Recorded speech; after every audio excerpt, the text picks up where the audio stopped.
All right. Like we're live, gentlemen. We are. We are live.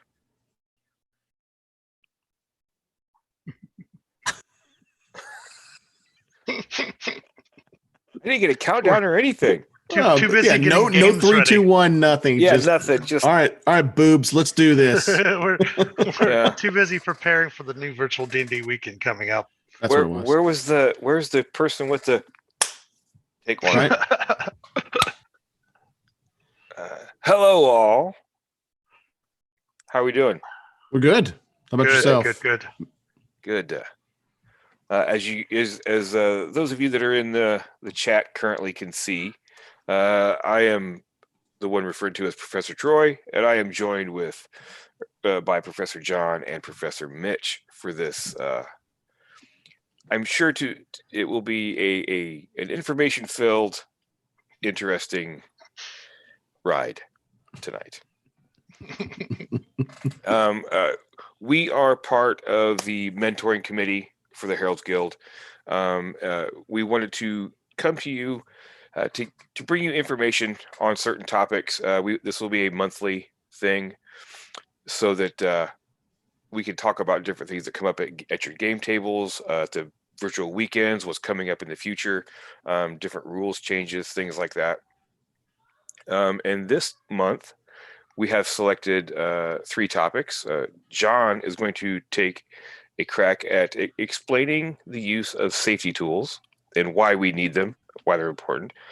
Mitch is going to jump right in with the different AL campaigns and try to help you navigate those.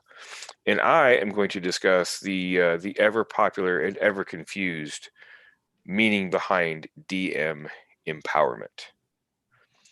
And we did receive some questions. Some people submitted their questions already, which was awesome. Thank you for that. Please feel free to ask questions in the chat as we go, and we'll get to those as we can. And I think we will go ahead and start right off with John, the Dwarven DM, and safety tools. All right, awesome. All right, so welcome everybody.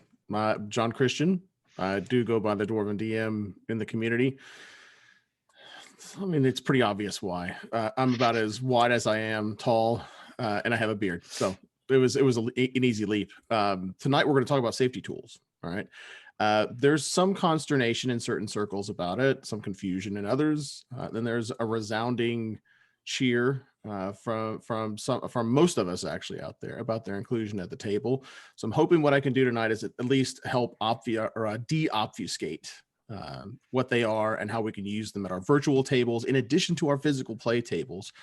This is going to be more aimed at the dungeon masters and the GMs than the players, but there's definitely enough in here for the players to be able to glom onto so that whenever they get to a table next time, they'll be familiar with them if the DM or GM brings them out and uses them in play.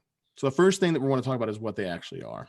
The safety tools, it's pretty, there's a large swath of different ways that you can manage your table, managing expectations, and trying to make sure that you keep your players comfortable in the space that you've created for them, that they feel like that they are being heard, that they're a valued member of the party, a valued member of the as a player, not only as a character.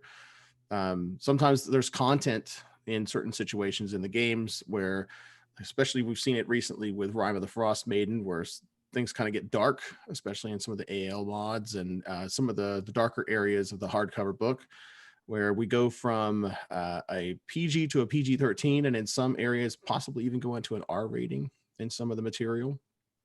And so what the safety tools really do is it helps you navigate with your players, kind of a social contract between you and them and vice versa, to help one another figure out exactly what you're comfortable with and what you're not comfortable with at the table. It really boils down to just building up trust between yourself and your players. When you're in a home game, like a homebrew game, and it's just you and your friends sitting around the table, and you get together on a weekly basis, you know one another for years. Maybe if you've known each other even in the community a little bit, you may know more about one another and what's too much and what's too little, etc. But when you're in public play and you don't know the person that's to your right or to your left, you've never met your dungeon master before, they don't know you. Safety tools, to me at least, and I think to a lot of us, have become incredibly important in moving the game forward and making sure that our players are having fun. So what they are specifically, there are a couple of different methods that you can use. It's just about, there are some players that may be afraid of spiders or rats or have different phobias. They may be struggling with PTSD. I've run games for the VA before, and so I've tailored my game on my own without even the concept of the safety tools in the past. I've tailored my game to fit them, right? And kind of with the limitations, or not necessarily limitations, but the things that they're comfortable with and the things that they're not.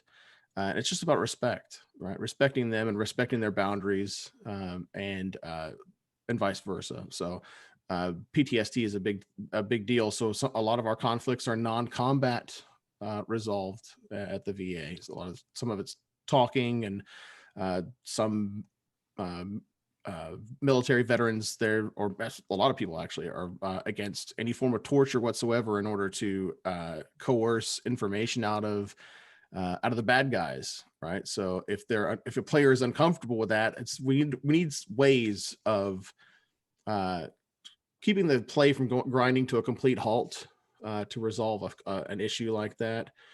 And also try to be mindful and respectful of the person that's across the table or next to you that might be struggling with something like that too. So first of all, there's the session zero, right? So when you play a game with your friends at home, or even sometimes in public play, the DM will have enough time with you prior to the adventure actually running, where you spend some time with one another and you talk about, well, hi, I'm John Christian.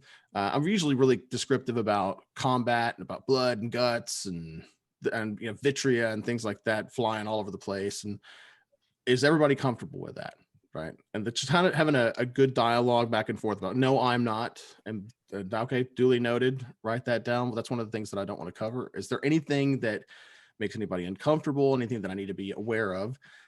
Who's going to be playing at the table? What age are the people that are coming to the table? We may not actually get that, but some parents may want to play with their kids, some younger kids. And so a PG-13 game may need to turn PG instead, a little less gore and a little less intensity, kind of back it down just a little bit in order to accommodate them, make sure that mom, dad, kid, they all feel comfortable at the table. So session zero can kind of build that social contract through a dialogue beforehand.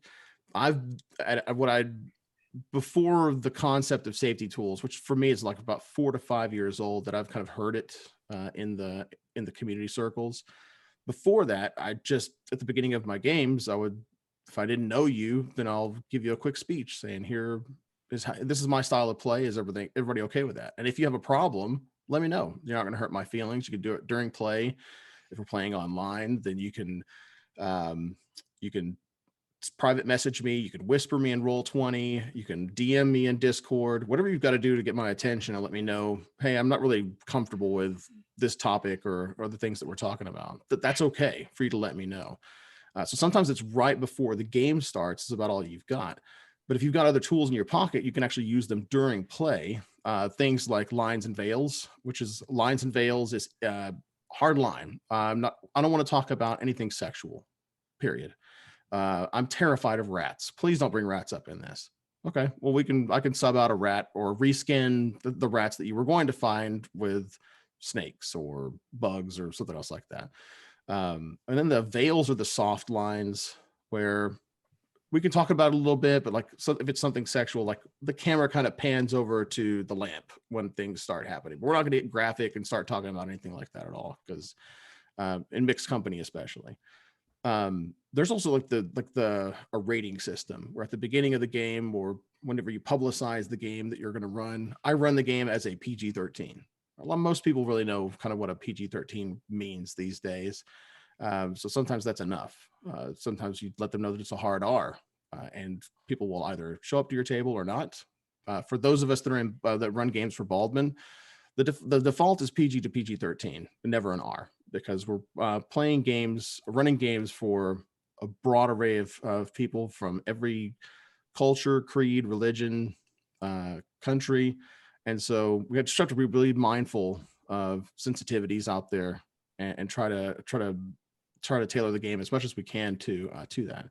Some of the in play stuff that we can use at the table for safety tools, though, specifically, some of my favorite stuff is in Roll20. You can set up cards that can be thrown out into onto the table, and it's no one knows who threw the card out, so it's entirely anonymous, which is really great. And it's X's and O's.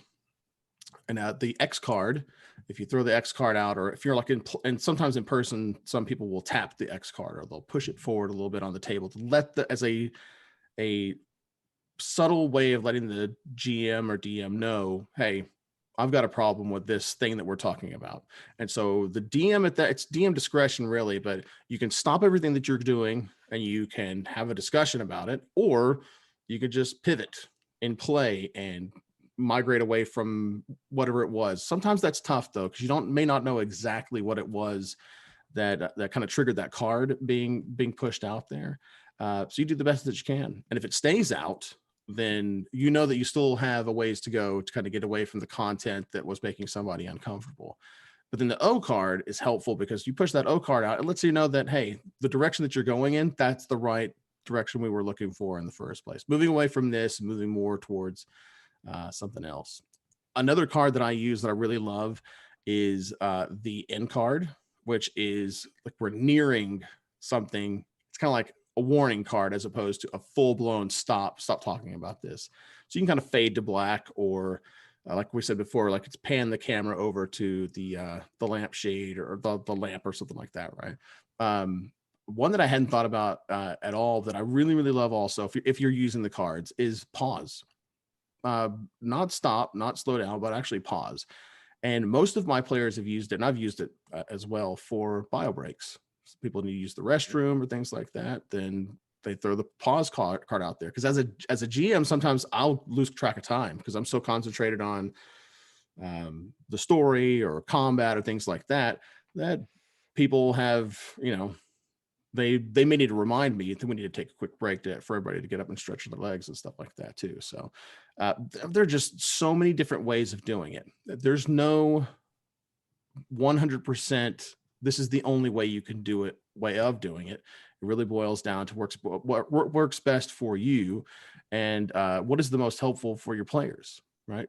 There's some resistance that will get out there to them because I think a lot of people, maybe they play at their own tables for so long that, well, why be so sensitive about it? Well, because it's not about you, it's about Exactly. other people, right? And so the kind of the mentality with Baldwin games is that we really just want people to be comfortable and have fun.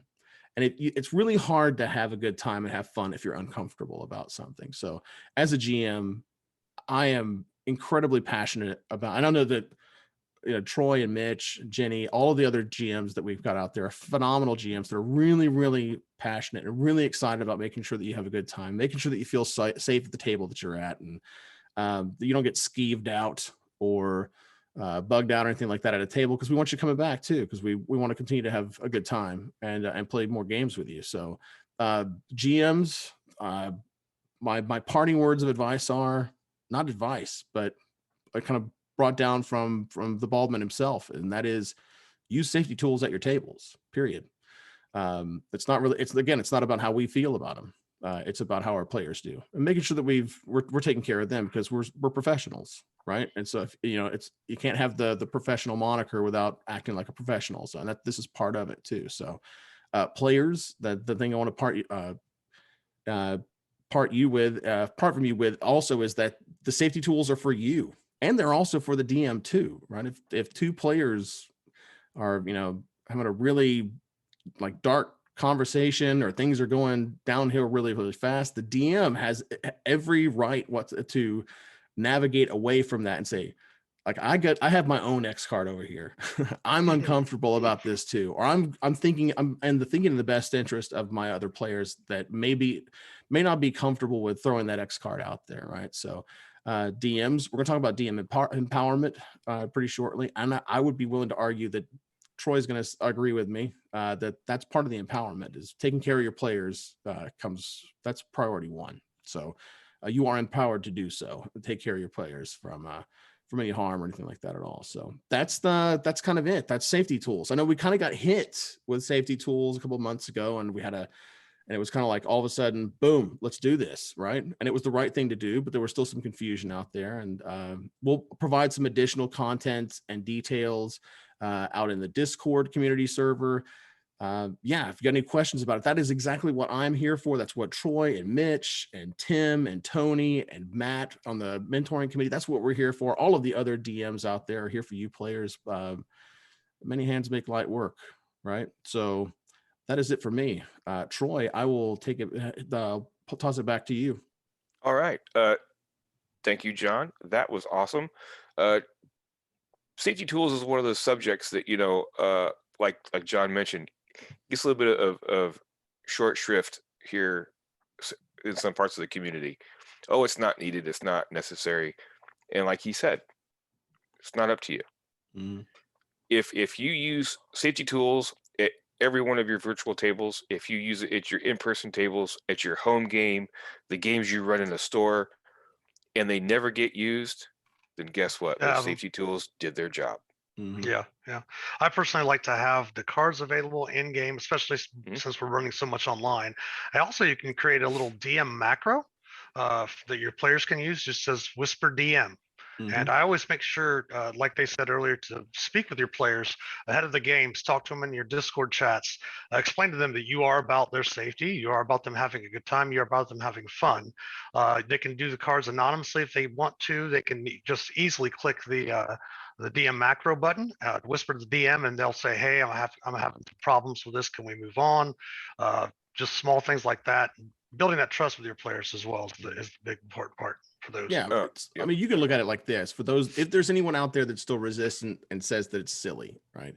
If your friend is not into horror movies and you trick them into watching Saw with you, that's not cool, right? And if your friend gets in there and then Saw shows up on the screen and they say, I don't like this, I don't want to watch the rest of this, and you like force your friend to stay, that's super uncool. It's not really a lot different than that. We're all supposed to be very friendly and take care of one another at the table.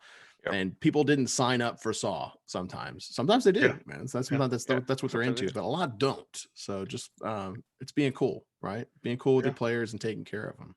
Yep. And in our world of Baldwin games and live events and virtual weekends and things like that, we don't have time for a true session zero. Mm-hmm. And session zeros are awesome. They are a fantastic tool to use in your home campaigns. We don't have that time. We have a 4-hour window that we have to get this adventure ran. We've only got we've got 6 brand new people we've never met before. They've never met us. They don't know what we're about. We don't know what they're about. Mm-hmm. The safety tools, the X cards, the lines and veils are a condensed down session zero. Mm-hmm. It can happen as the thing goes, because more often than not, hopefully you'll never need it. But at least if you have those X cards there and you approach a dangerous territory for a player, they have that safety tool. They have that net. A good place to communicate that too is one of the reasons why when we have the player server for the virtual D&D weekends or events online, you have text channels for every one of your tables.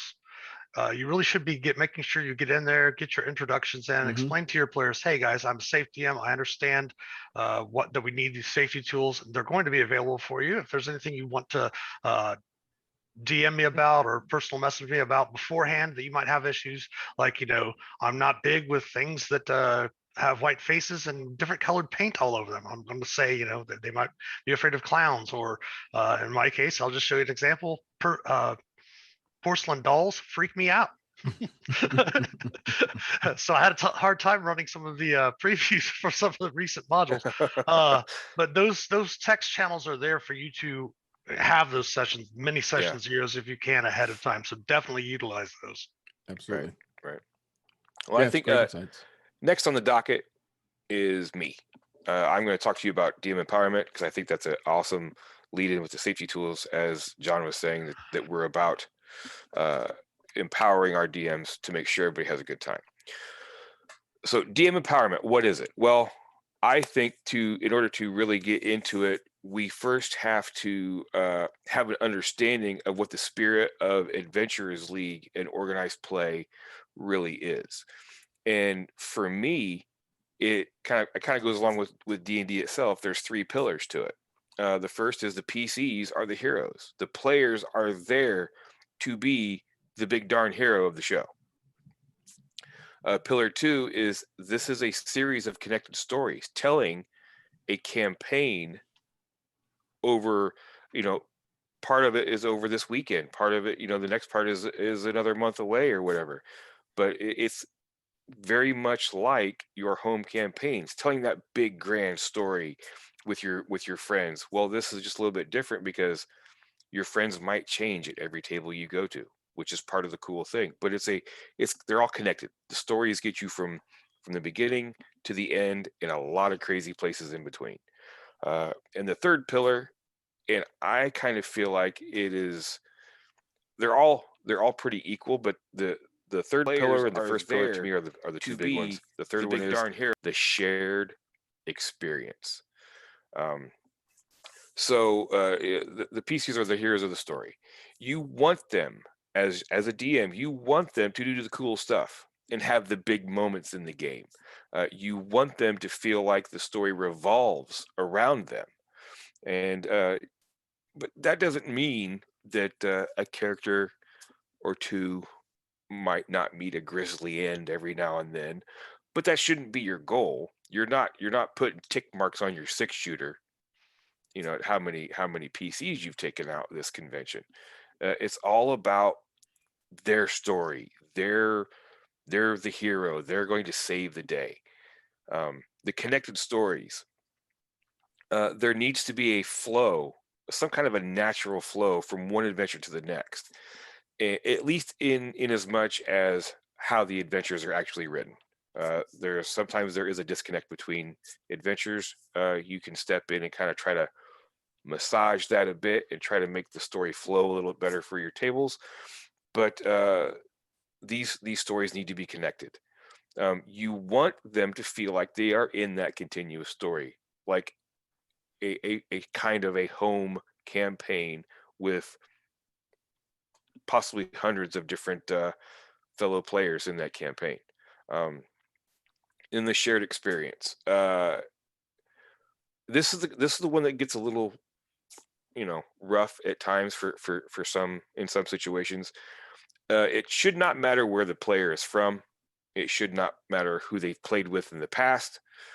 But player A should have a very similar experience to player B when they have played the same module. They should be able to have that conversation. They've never met each other in their lives, but they go to the bar after Winter Fantasy and they're talking. It's like, hey, what did you do in 10-3? Oh, I did this. Oh, I did this. You want to have that bonding experience. Now, you're the DM. You're there to guide the narrative, of course, and you're there to bring the adventure to life for those players.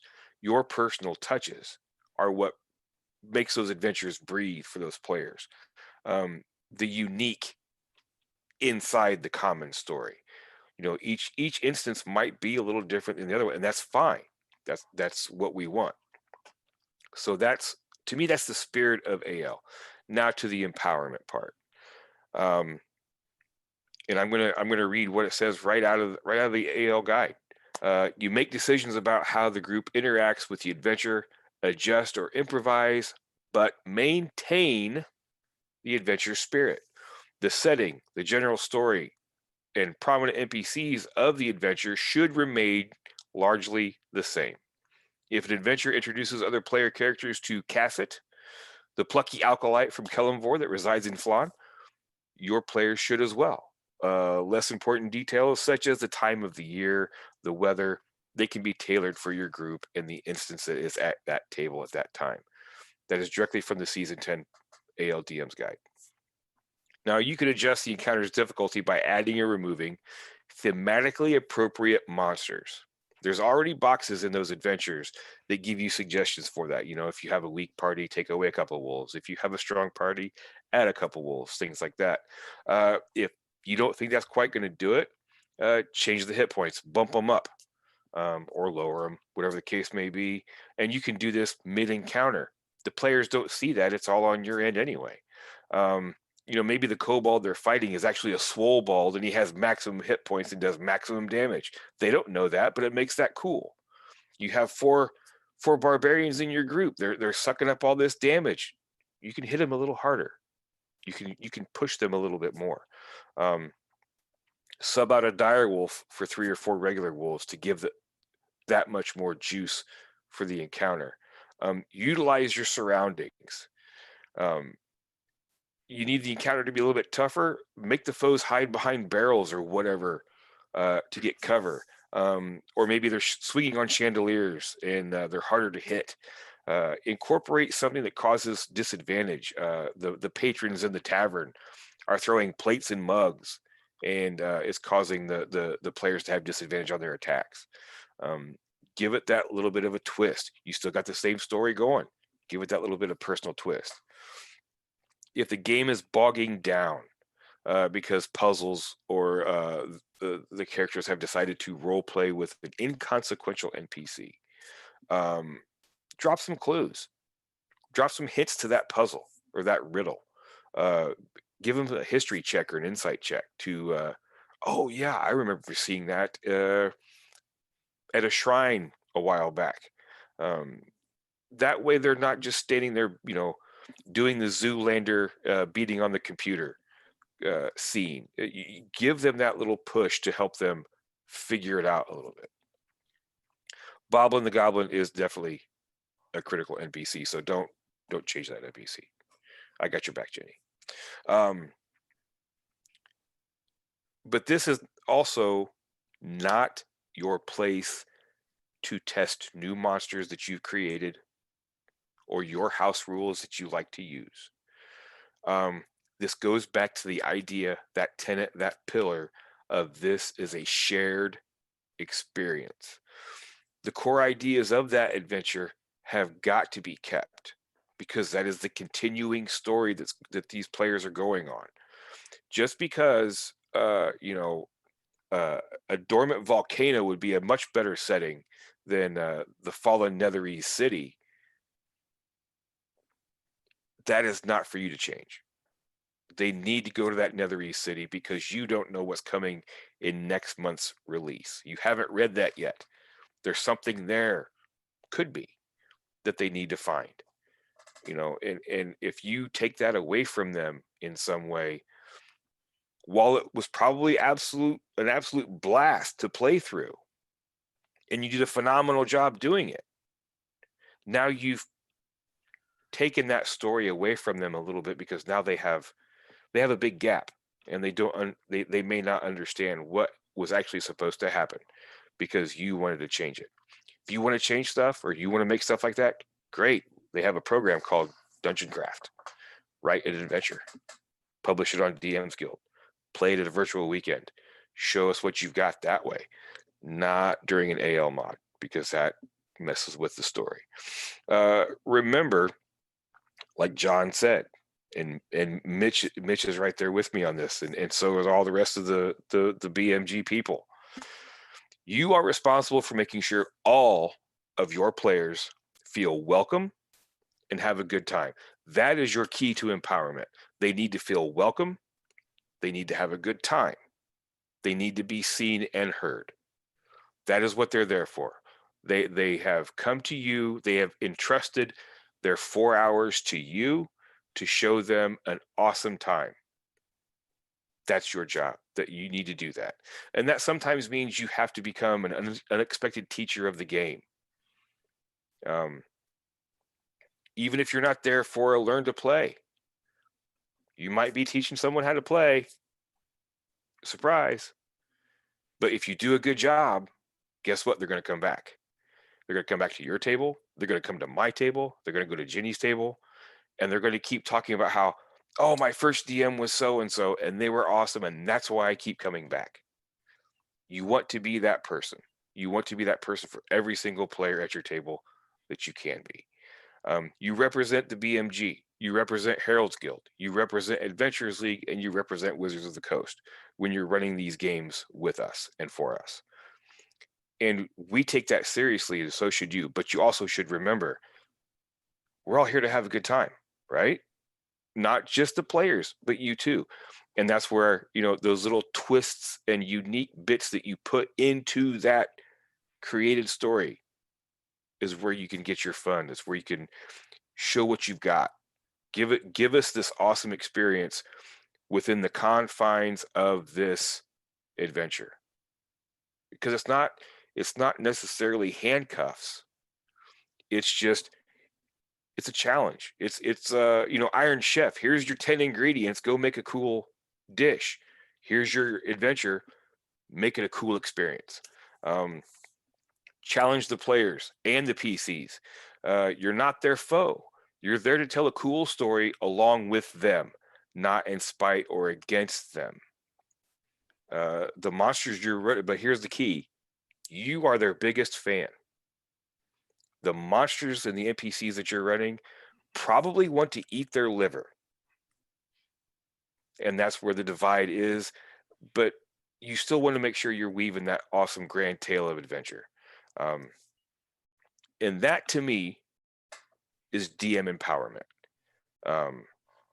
What do you two think? Have I explained it well enough? Have I missed the mark? Do you have anything to add? I'm juiced up, man. I'm ready to run some games. No, that's pretty good. We had a comment I was noticing about Okay. the raw for AL means rules as written. Mhm. And raw does not mean run as written. You do definitely, as Troy said, have to follow the path in the game. You can change a lot of stuff, but you don't have to, read the adventure verbatim. You don't have to play it that way. You can change a few things, small things here and there, as long as the story itself is the adventure is still true to the spirit and the story that it's trying to tell. And again, as he said, these players are the PCs are the heroes of the story, and you're trying to help tell their story. So yeah, that's right. Yeah, and yeah, with the question from GM Scott, are new DMs more likely to go too far in adjusting things or get too locked into an adventure as written? I have kind of found that the answer to that is yes. It's one side or the other, or right down the middle. Maybe they get it right out of the gate, or like our imaginary friend Krishna says, sometimes they get locked into, oh, I have to run this exactly as it is. I cannot deviate. I must, and you don't want to do that. You're empowered to have fun. You can let the players take it a little ways away from what's written. Just make sure they get back. Yeah. Yes, and that's your challenge. That is kind of the you got to think on your feet. Oh, the module expects the players to turn right, and my group just went left. How do I figure out how to allow them to stretch their legs left, but still end up back where they were supposed to be around on the right? And get them there, have them fulfill this story. Whether you take the map and just flip it over and do it that way, that's up to you. If you don't even have that luxury, flex your DM muscles, do it up. I'll tell you, sometimes the ones some of the adventures that you are the least passionate about whenever you're prepping, sometimes they end up being the ones that you are the most excited about whenever you run them too. So I like Troy's analogy of the Iron Chef. You've got these ingredients to work with. Go and make a really amazing meal, right? Sometimes you may not like anchovy paste, right? You think it's gross, but you may be able to do something really amazing with that ingredient. Same thing goes with the adventures too. I've had that happen to me on numerous occasions where I wasn't really into the module, but I got to the table and there was something that happened, something that clicked in it.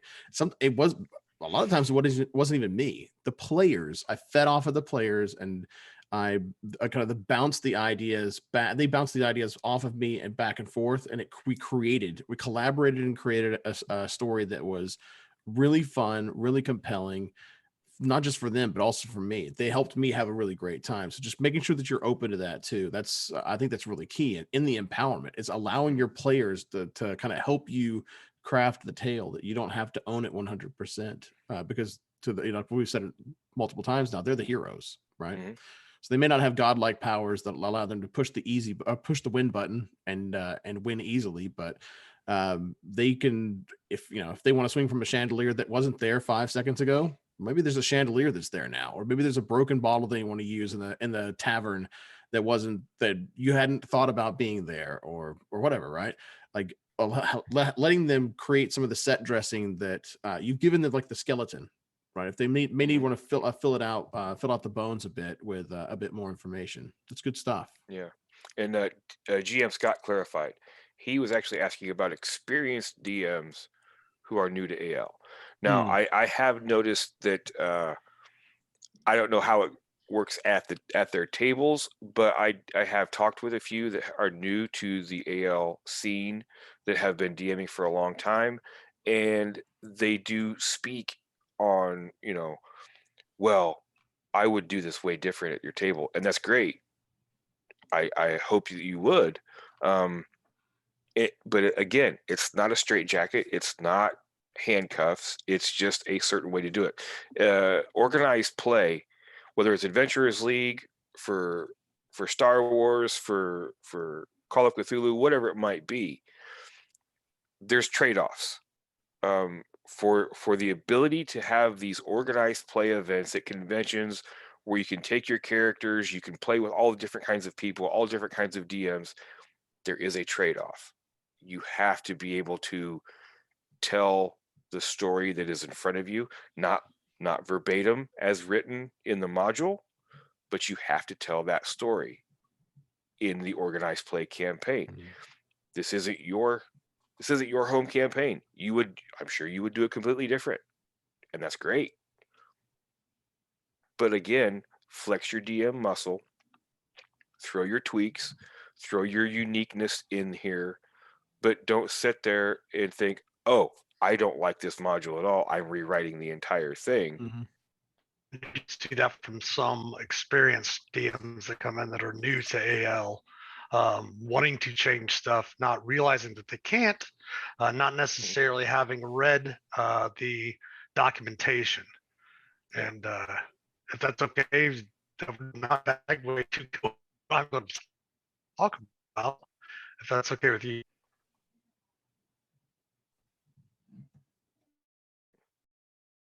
Yeah, you're a little choppy, Mitch. Is that a little bit better? Yes. Awesome. Better? Okay. Right. I was just saying that a lot of I see with a lot of the experienced teams coming into AL are the ones that generally have an issue with the not running the modules as they're supposed to, because they haven't read the documentation and such. Yeah, it's the way that I look at it too. Whenever the best way that I can explain it to the newer DMs, or the ones that are first coming in, is, or we're onboarding, is you're handing this player off to somebody else later. Yeah. These adventures are sequential, and there's an ongoing arc in the story that these players their characters are playing along to, right? So the other DMs around you are trusting you to hand them something that they can work with. And if the player comes to their table and like, well, that's not the way that, some of the stuff that you're talking about there that happened in the past, I don't even know I don't know what that is. Like, what is that? Well, I'm going to spend the time sorting out what you created versus what was published and what we're all supposed to be running at the same time. Or the player is just confused and doesn't really say much. But I cannot begin to tell you how many times I've had players where I'm running a game, I don't even know what happened to adventures before. I have no clue, but they're like, oh, that's so-and-so from the other adventure, or that's the thing from the other adventure. That's the Easter egg that they laid here, and now that's kind of like it's blossoming here. I'm like, yeah, that's exactly what's happening. Exactly. and I'm thanking the person, whoever it was, God bless their cotton socks, for playing it the way that it was supposed to be played, because that payoff wouldn't have been there If we hadn't all been, we're all on the same team about it, really. Exactly. Yeah, it goes back to the shared experience and the continuing story. Mm-hmm. Talking about continuing stories, we have got a lot of different campaigns, and they're designated now in Adventurers League. And Mitch is going to try to help explain it so that I understand it. Yeah, talk to me like Well, I'm an idiot. my topic is probably going to be a little bit shorter, but probably have a lot more questions about it. Yes, and we have some questions that were sent in that I'll feed off to to the two of you after we get done here Okay. with Okay. Mitch's So I'll topic. try to get through this in a few minutes here. First of all, about Adventures League, there are three basic campaigns that are ongoing, and then there's a fourth, what's called basically kind of a limited campaign that only plays out for a certain amount of time. Our current Oracle of War campaign is a closed limited campaign that has its own rules that I believe they're doing 20 different sessions for that, and that's probably going to be finishing up this year. This summer, the Ravenloft Mist Hunters is going to be a campaign that was published in the new Dungeon magazine. Chris Elock talked about how it's going to start with an epic, have 12 adventures, and then have an epic to finish it off. Those campaigns are all still AL legal. They just won't have any continuing story to it. DMs and players can come back to those if they want to play them. They are enclosed. Those characters stay in those campaigns. Then, of course, there are the three ongoing campaigns, which are seasonal play, masters play, and historic play. Historic campaign, seasonal campaign, and masters campaign. Seasonal campaign is the current Forgotten Realms hardcover adventure published by Wizards of the Coast. Season 10 right now is Rime of the Frost Maiden. It has its own set of rules. It has its own DM guide. It has its own player's guide, and it has its own content catalog for what you can use to play season 10. And all of these, of course, can be downloaded from dmsguild.com for free. You can get all of this information there. And also, if you want, you can get some information from the AL admins by going directly to the official D&D Discord server, and they have complete sections with AL stuff and documents you can download. So that's the current season. Your character plays in that season. It has its own rules. The other season, then that's more for newer players, newer DMs. For more experienced DMs, there's Masters campaign is specific, has its own specific player's guide. It has its own content catalog as well, and you can again get those from the DMs Guild. They're more designed for higher level play. There's a little bit of low level play, but it really kicks into tier 2 and tier 3 fairly quickly. It has its own content right now. That's the Dream of the Red Wizards campaign. That is, you can get on the Dungeon Masters Guild. I will let you know that it is not the Dream of the Red Wizards module from D&D Next. That is not AL legal. That is not the Dream of the Red Wizards we're talking about. And of course, the Candlekeep Mysteries is part of the Masters campaign as well. Now, historic is season 9 and prior. That includes all the DDAL and DDEX modules that were ran for each season. Elderly Evil, for that nature, run modules for. You can run the well, at the time, convention created content, then it went to community created content. The CCC modules, those are all historic. Our BMG Moon Series modules will be finishing up this summer, hopefully, if we can get back into person. And those are considered historic. Now, some Masters campaigns will be coming from BMG and from Gamehole Con later after their historic campaigns have been completed. But anything season 9 and prior, from Baldur's Gate to Avernus, all the way back to Tyranny of Dragons, is considered historic. Once a new book comes out in the Forgotten Realms with hardcovers, as the foreseeable future, from what we understand, is that will become the new seasonal campaign, which will have its own rules, like character creation, more themed for what the adventures, the areas of where the adventure is, things of that nature, the themes of the adventure. And then season 10 will rotate out into historic play. And the easiest way to understand how they work is to read the documents. In order to work for BMG, it is very, very hard. If you are one of those people that's like too long didn't read, that is not going to help you. And you got to keep in mind that if you don't read the docs, you're hurting players, yourself as the DM for AL, but you're hurting all of the other dungeon masters as well, because other DMs have to deal with the fact that if you haven't read the documents and you did something incorrectly or gave a magic item out that's not in the module, and then a player comes to your table and they're mad because their previous DM gave it to them, and you haven't adjusted that, and you're the one that gave that out. That's hurting not only the DM, but it's hurting that player not understanding. Obviously, as DMs for Ballman Games and the Heralds Guild, we really have to be adamant and about reading all of the documentation that is out there and that's available. And we might even discuss putting on our Discord channels, putting a area where all of the current documents, the PDFs of the current documents, that you can just easily go there and get them. I mean, we might even make it easier that way to do something. We can discuss about that later. But that is the basic rundown of the different campaigns. Each one of them, like I said, have their own documentation. There is a little play back and forth between the two. If you read the documents, you'll see exactly where that play is, and how you can switch characters from a seasonal campaign to a master's campaign, or from a master's to historic, or from seasonal to historic. Right now, if you have not played a character in a while, I know there's a lot of DMs coming back that haven't maybe played since season 7 with Tomb of Annihilation. Sorry, but all your rewards are gone. But you any character that has not been played with these new campaigns is called a legacy character. Obviously, a legacy character cannot go into seasonal play, but you choose whether you want that character to go into historic or into masters, and then you can use the rules from that campaign for that character. And that's basically current campaigns. And we can go ahead and open it up, I guess, to questions. Or All right. John, Christian, or John, Troy, you guys have anything? Yeah. Yes. Mm-hmm. Mm-hmm. Yeah. Yeah.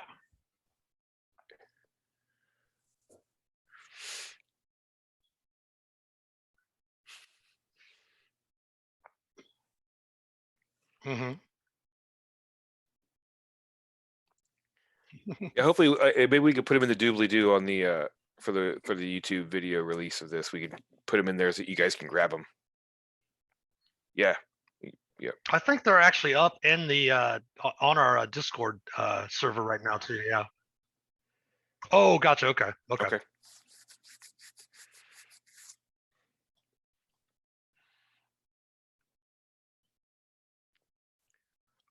Oh, yeah. They can only hear the three of us. Okay.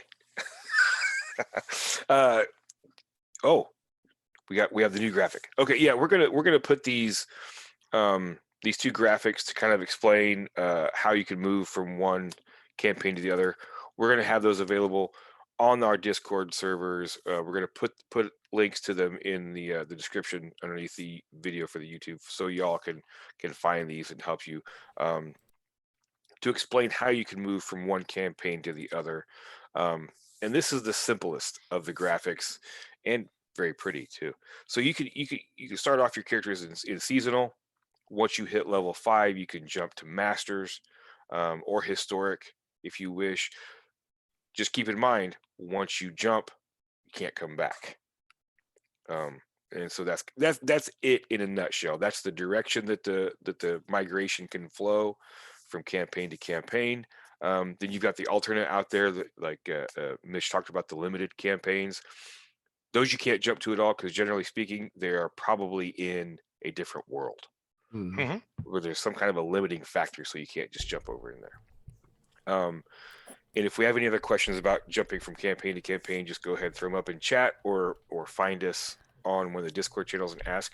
But I think we'll go into some questions right now. And first question for Mitch, since you're the campaign man. How are DM rewards used if you run games in different campaigns as a DM? Can you award historic DM rewards to a season 10 character? They have not given us complete full guidance on that. The only guidance that I was looking through to find was for the DMs to use the basic reward system from season 9, which was after you run an adventure, you can gain a level with the gold from the adventure. You can gain a magic item from the adventure for one of your appropriate characters. I don't believe there's any official guidance, but what I've been telling Dungeon Masters is if you run a season 10 campaign and you get rewards from season 10, that goes to a season 10 character. If you run a Masters campaign game and you get rewards from that, they go to a Masters character. If you get historic, run a historic game to get historic rewards, you would get historic, stuff for your historic character. Now, if you want to apply, if you have a season 9 character and you have rewards from that, and you want to apply this as a season 9 character and then try to take them over the Masters before playing them, I'm not sure if there's any specific rules against that. But again, as they say, we're supposed to be getting information about DM rewards soon. Trademark. Trademark. Trademark. Yeah. So in a nutshell, you use the season 9 rules for now, but you're probably better off if you have a season 10 character. Use the rewards from your season 10 running for that. Use historic experience for your historic characters.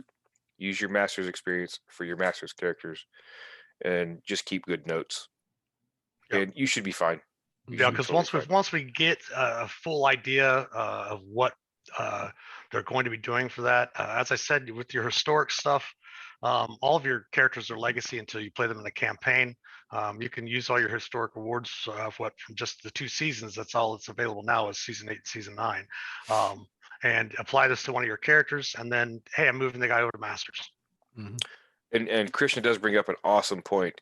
You can play a season 10 character in a Masters game, in a historic game, and vice versa, and whatever it means when you've got 3 different things to choose from. As long as you don't take any rewards or experience, period. You just want to play. And that's a completely viable way to do it as well, just to get some of that content and run through the adventure, which would be awesome. All right, so here's one that has a really quick answer, I think. When is the Baldwin Games and Heralds Guild site going to be updated? And I think it's safe to say that it's the same soon. Right? Trademark. Soon trademark. Yes, they're working on that. We have an IT committee that is chomping at the bit to get all that stuff taken care of and released out into the wild for everybody to take care of. If there's one thing that we can provide, maybe a little bit of comfort about it is being worked on. It is being worked on, yes. Yeah, they're actively working through that right now. So it's not like it's just collecting dust at this point. Yeah. So we know it needs to be done, and it is being worked on, and luckily I'm not in charge of it because we're in charge of just helping you DMs. Yeah, it would look like crayons on construction paper if I got a hold of it. So yeah, all the relevant information is on the BMG site. So it might not be as pretty as it's going to be, but it's there. Yep. All right, something new. The new concierge program mentions DMs are all level 3+, blue shirts, experienced and vetted. What does this mean, and how is it quantified? What is the ranking of DMs who run games during normal virtual D&D weekend slots? Do one of you want to take that? Or you want me I want to make sure that I understand the question first, right? So they're talking about the concierge program, and specifically that the DMs are level 3+ and vetted, right? Yes, they want. So what is it? So the first part of the question really is, what does it mean, and how is it quantified? So what does it mean to be level 3? Is the first thing that we'll talk about. It's time and service. How long have you been with the organization? What do your scores look like for your surveys? The results that come back. If I'm not mistaken, currently it's still 18.5 is your average that you have to have across the board for your scores. And I believe it's 6 months, unless I'm wrong, total, maybe Well, longer than that. all of this stuff is kind of in flux It right is. now Yep. because Mhm. because with the monthly virtual weekends, all of this stuff needs to kind of be honed. Mhm. So basically, not to step on John's toes. Too late. Too late. I'm stepping on his toes. What does it mean to be a level 3 blue shirt or above? That means that you've been with Baldwin Games for a while. You have put in the work. You have gotten the scores. Um, you're a known entity within the group. Uh, so there's a little bit more reliance, a little bit more trust involved with the blue shirts. When you ask who is it that's running the games at the virtual weekends, uh, that's kind of where we are pulling in more DMs, and those DMs we call them red shirts because and it's not because of Star Trek. It is because of Well, the old The red box sets. box. yeah, the The red box set box. and the blue set being expert set. Exactly. The thing to keep more in mind too is that most of our DMs are level 2 plus. Yep. Very few of them are level 1s, and they usually quickly either go up to get to level 2 fast, or they don't run for Baldwin Games Mhm. anymore. Just because they don't, maybe it's just not their scene, things of that nature. We have plenty of level 1, level 2 DMs that come in that have been running Dungeons and Dragons for years Yes. and are amazing DMs, and very happy to see a lot of those DMs when they finally get into the Baldwin game in the Heralds Guild. It's very, very cool to have that extra knowledge and experience Yeah. to help all of our dungeon masters. Yeah. So And I think the other question was about the concierge is that once we get experienced DMs where they've got the consistent scores, they've got the assignment, they've got uh, experience what I call skill ticket track, where a group of players have the same DM and the same group of players for 3 or 4 adventures over the course of a event or a convention. Seeing that those DMs can run those effectively, and the players enjoy it, have a good time, and those are the DMs when we talk about them being vetted.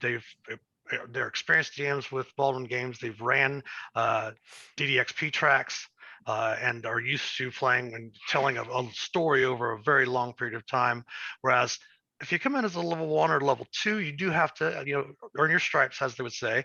You do have to get out and run a lot of the, okay, well, I'm running one slot of this 10-2 here. I'm running a 10-1 session here, that I'm running a 10-3 session tomorrow. It, it, it may not have the same type of flow as a DM, but doing those types of things will definitely get you used to playing the game with Baldwin Games. And then, as I said, experience and time and events. Yeah. Yeah. So So don't mistake that, a red shirt is a brand new DM. A red Yes, shirt is probably only a brand new DM for with Baldwin us. Games. mhm, They may have been running longer than I've ran, right. things like that. So that we're vetting them just to make sure that we know that the person can run a good game. They can follow the rules of how to check in, how to make sure the players are having a good time, their safety tools, all of the things that go into running a solid experience for the players. And that comes with time. It's no different than, starting a new job. It might be a job that you've done for years, but you haven't done it for that company, and they have some weird things that they like done a certain way. Mhm. Same thing with us. So let me, if you don't mind, I've got, with the time that we've got left, I'd like to do there's a double whammy here that I'd like to hit. I think both of them really, the questions we've got really dovetail well. And it's, to me at least, it speaks very well to what the mentoring team is, or committee is here kind of for. What are some good tips to encourage players to submit feedback? Yes. Right? Ask your players to submit feedback and tell All them right. that it is important. Right? Here's Uh, what I don't, I do mean, is this. Oh, go ahead. Good. yeah. So for me, right, whenever at the end of the game, before I give out rewards, usually I'll tell the players, I have a kind of like a spiel. The spiel is, first of all, I'm not soliciting fives, right? The feedback forms are important, and I explain to the players, look, your feedback is really important, not just about how the overall experience, but also for me as a DM, because this is what separates the wheat from the chaff when it comes to the DMs. If it helps us identify DMs that may need some mentoring, right? It may actually help the DM identify some things like, wow, I didn't realize that I was having such a hard time explaining to the players, the rules of the game. Why is my knowledge score so low? Why is the fun so low? Why is the friendly so low? Right. So there's some introspection that the DMs can have from that is key to improving the play and improving themselves as a DM. I live off of my feedback. I want my players to be absolutely honest. If they feel like that it was a 1, give it a 1. If it's a 5, it's a 5, whatever.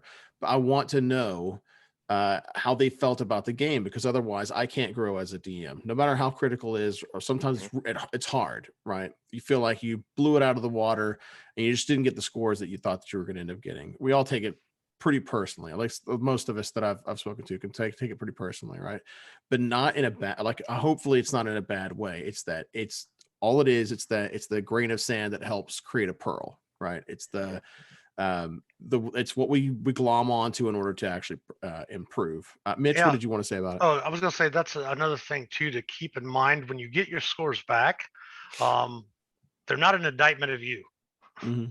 It's just like John mentioned, you had a bad day or something. You might have just been off your game, or it might be an area of your DMing that can be improved.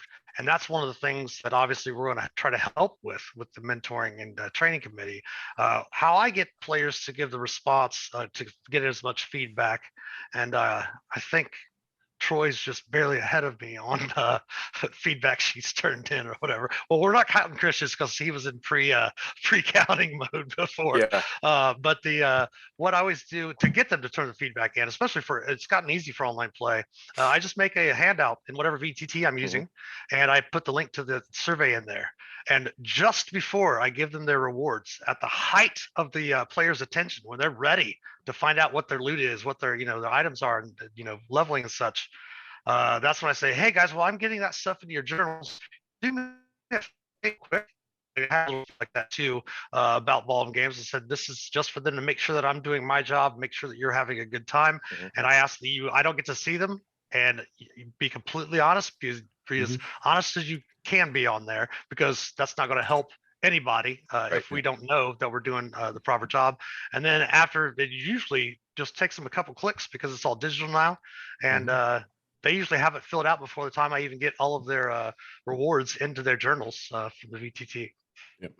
Yes, and for all the players that are out there that might be watching this, just know the feedback forms are definitely important. They are looked at. They are read, and I'm not saying make sure you give your DM better scores than what they deserve, but just be honest with them and give them what you feel is appropriate. But the most important thing is that feedback. Just let yes, and try to be constructive too. Try to be constructive as a player. Yes. If you do have issues with your DM, there is a spot for your notes. Try to be constructive. Also, remember the DM can't control the internet connections for Roll 20. Virtual D&D weekend last week, last time we played, Roll 20 went down for like 20 minutes on a Friday night.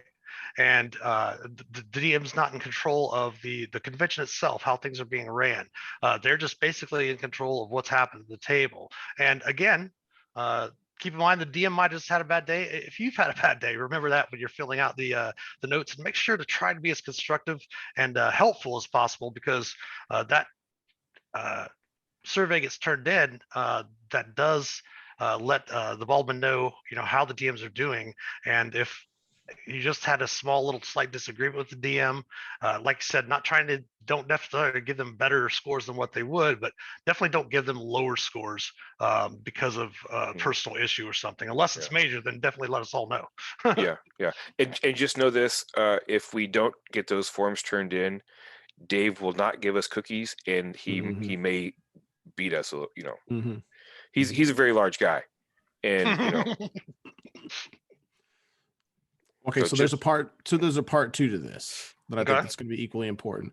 So the part two is, what are some ways to get feedback, which I feel like we've thoroughly explained that one, and improve as a DM, right? If you're asking the question of how do I improve as a DM, guess what? You just finished step one. That's it. You did. How do I get better? You're not satisfied with being like the stage, the state that you're at as a DM right now is not good enough for you, right? Fantastic. You're that's like halfway there. The rest of it's just like, it's the, the minutia of it. Watch videos, read blogs, come talk to us. We'll ask you.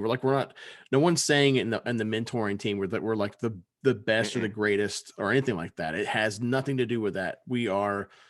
We're just here for you as a direct resource that you can reach out to, ask questions. If we don't know the answer, we're going to go and get you the answer. Yeah, the good thing is that exactly, we know where to look, and we've got really, really good connections inside of the BMG and throughout the community, really, to ask those questions and get those answers for you, to empower you, to improve your game, to improve the game for the players, because like the rising tides, they raise all ships. That's right.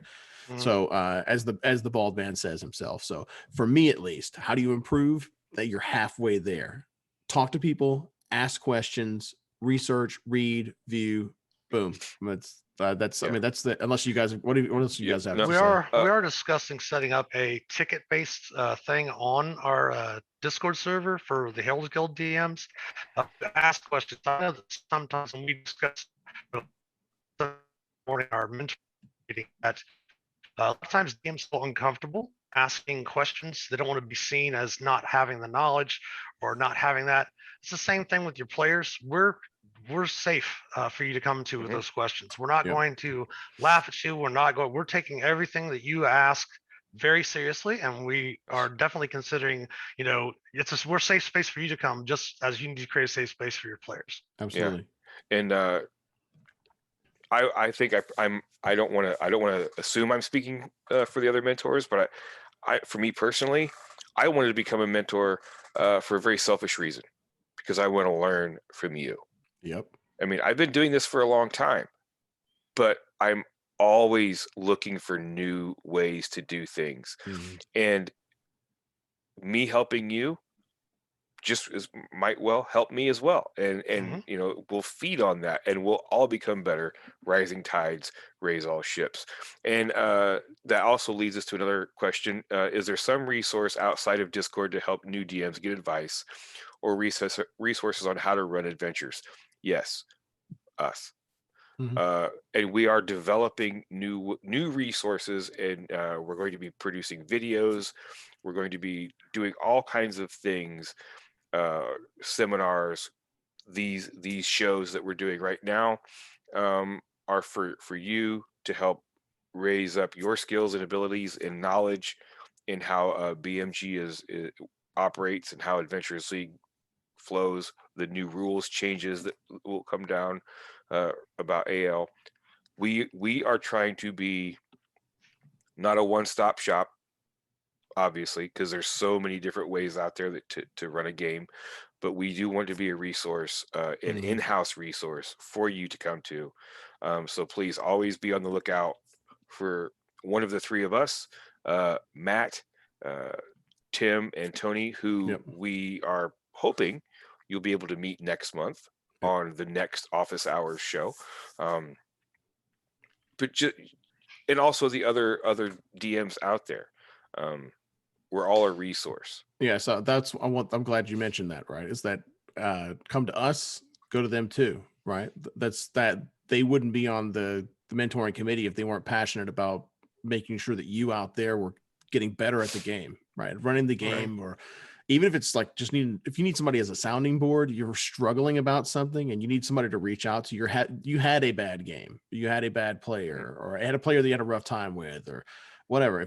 If you need somebody to talk to, then that's part of this too, right? It's like, and again, if I may not be able to solve it by myself, but I'll do everything in my power to get you the resource that you need to get you the help that you need with it too. So both in and out of the game as much as we can, right? I think that the one thing that I'll leave my last bit about improving the game to is one more thing, and it kind of I think we're kind of going around it, but not really saying the thing. And that is play more games, not run more games, play more games. Don't just play more D&D, play more D&D with different DMs. Watch them, steal from them, steal from me, steal from Troy, steal from Mitch, and like find the thing that makes that they do that is so neat and try to adopt it if you want to. If it doesn't work out, it's okay that it doesn't work out, right? But find those things, play more D&D with more DMs, and brace yourselves, play other games that are not D&D. Yeah. Run games that are not D&D. You would be shocked. I'm like, I've learned so much just from other systems, other genres, other properties and things like that out there. It's just, there's a wealth, an actual treasure trove of information out there beyond just the four corners of Dungeons and Dragons. I mean, like, that's how you do it. Spread yourself out there, and search, seek, and you shall find. Yeah. It's just out there. I mean, yeah, things that are on Discord, YouTube, blogs, DM Dave, Matt Colville, our patron saint. Anyway, I'm going to tackle this next one because I actually think it's about me. A high-level DM told us that at the end of a session, that if we don't have room for a permanent magic item, we can hold on to it in reserve and put it on another PC. Is this correct, and where is it documented? No. You cannot put it on another PC. I may have been the one that said this. I don't know, or it got misconstrued or something. At one point, you could kind of keep a hold, quote unquote, of magic items that you got that you didn't have room to carry, and that was back in the treasure point days. That is no longer the case. You can only have your tier limit for magic items, and if you happen to receive a new one at the end of an adventure, and it's like, you got to make that choice. Do you keep the one that you've had for a couple of levels, or do you take the new one? If you're lucky enough to level into the next tier, real quick, the only thing where you can find a magic item and keep it in reserve is if you are a tier 3 or lower character that is playing a AL legal module and you happen to find a legal legendary item. Legendary items can only be kept by tier 4 characters. So that's the only situation where you can keep a item in reserve, is just if it's legendary and you're not tier 4 yet. That's right. So yeah, that is not the question as asked. Yeah, that is not correct. You can't you can't farm magic items and give them out to your stable of PCs to go on other adventures, unfortunately, or fortunately, however you want to look at that. And if that question was about me, I apologize for the confusion. But yes, that is the answer coming from me. Is you cannot just hold on to magic items to hopefully carry on to the next tier or other PCs. So hopefully that clears that up. Awesome. Good questions. We are getting pretty over time, guys. Yeah, we are over time. We're at about 20 minutes over time. And I think last one. How will things change for online DMs once in-person events start happening again? I will tell you how. They won't. We're still going to do it. We're still going to do it. Every show that BMG and Heralds Guild is a part of, Origins, Gen Con, Winter Fantasy, and who knows what else might be in store, when all those go back in person, Dave has promised, and that's right, he doesn't actually beat us. He does sometimes take away our cookies, but he does not beat us. He has promised that in-person shows going forward will have an online component to those shows. So if you're an online DM and you don't want to come to one of the in-person shows, I would encourage you to do so that we could actually all meet, because we've got a lot of new faces that we actually haven't met in person yet. You'll still be able to run that event online to give players from all over the world a chance to still play at Gen Con and Origins and Winter Fantasy. And of course, in the virtual weekends. we don't have the dates, but we do have VDWs all the way up through Yep. December, and we're still going to be doing other online events. We may not be doing the three big ones that we do with BMG. BMG might get with some other events to do an online component for those conventions as well. Yep. So Troy and I are just lucky. We live less than about an hour from the three. Well, less than an hour from the two big ones. So Yeah. So we're lucky with that. But yeah, online play is here to stay. It's not going anywhere. We're not kicking our new Heralds Guild family members that joined us because of the pandemic and everything out the door. Not going to do that at all. We're just going to keep trying to throw breadcrumbs out to get you to come to Winter Fantasy next year so that we can all hang out and just have a great time in our family reunion. Mm-hmm. So Troy, so how do we for next week? So how do we get a hold of you and Mitch outside of Discord and outside of these committee streams that we're doing? Perfect. You can find me on Facebook at Troy Sandlin. That's that's where what I am on Facebook, on Twitter. John and I actually are co-hosts on another podcast. You could check us out there, Bite Sized Gaming. We'll put a link in the doobly-doo if you want to listen to our annoying voices even more. Mm-hmm. That's where you can find me. Facebook, Troy Sandlin. Twitter, Troy Sandlin. Yep. Bite Sized Gaming. Mitch, where can we find you? Pretty much on Discord. Very rarely do I have my Discord down. I generally keep my Facebook to fairly well-known people, so it's really hard to contact me through there just as normal friend. I don't usually utilize that for that purposes. But you could maybe hit me up on, I've got a Facebook group page that I've created for Master of Dungeons. That's aka Master of Dungeons is what I usually use. I should hopefully, I might even eventually have an email. I've got the website, everything. I've just got to get it set up, and we'll eventually have that email to be able to send out. But right now, you could maybe leave me messages on Master of Dungeons on Facebook, or message me here in Discord. And like I said earlier, we were working on a ticket submission setup for asking mentors questions on our server too. So hopefully that'll be in play in the next week or two. Yep. And then for me, same thing as Troy, Bite Size Gaming podcast. I'd love to, we do streams on Sunday nights and Tuesday nights. In addition, if you want to reach me on Facebook, it's the Dwarven DM. You can find me there. You can also find me as Dwarven DM on Twitter and other stuff, but those are the big ones. Facebook in particular. So you want to reach out, you want to see what games that I'm running, or Troy, the way we usually share one another's ads and information about games that they're running on an ongoing basis. The best place to find any of us, virtual D&D weekends. Come play at our tables. All right, so what's on tap for next month? Next month, hopefully. There you go. Hopefully, what's on tap for next month? We need to. We need to kind of keep in mind too that, like, don't forget that the question that keep asking those questions, right? Yeah, keep asking the questions. Yeah, so fill the form's not going away anytime soon. So fill up the box, and then the next group that comes in, if it's one of us or if it's 3 brand new shiny faces, fingers crossed, then they'll answer those questions between now and then. And so what we've got on the docket for next month, Matt is going to take on Theater of the Mind and give you some tips and tricks on how to do that or virtually. And then we've got Tim, who's going to talk about the philosophy of yes and. Mm-hmm.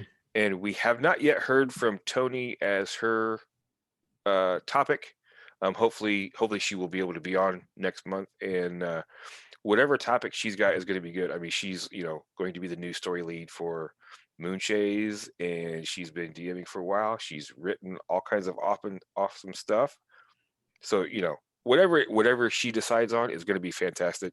Mm-hmm. Tim, Matt, they're going to rock this too, and keep sending us those questions so that way we can keep answering them for you.